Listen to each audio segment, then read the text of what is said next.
Ku baro luqadda Ingiriisiga si fudud. Ku soo dhawaada qaab dhismeedka fudud heerka koowaad. Symbol Structure Level 1. Qaab dhismeedka fudud heerka koowaad. Symbol Structure Level 1. Qaab dhismeedka fudud heerka koowaad. There is one spoon there. Halkaa hal macalgacad ayaa taalo. There is one spoon there. Halkaa hal macalgacad ayaa taalo.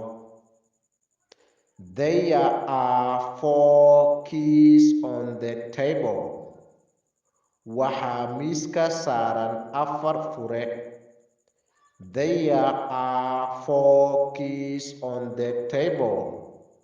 Waxaa miiska saaran 4 fure.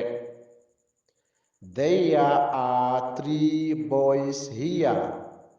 Halkan waxaa jooga 3 wiil.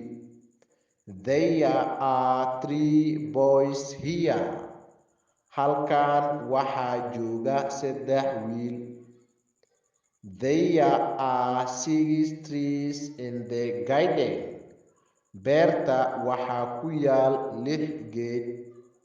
There are 6 trees in the garden. Beerta waxaa ku yaal 6 geed. There are 6 trees in the garden. Beerta waxaa ku yaal 6 geed.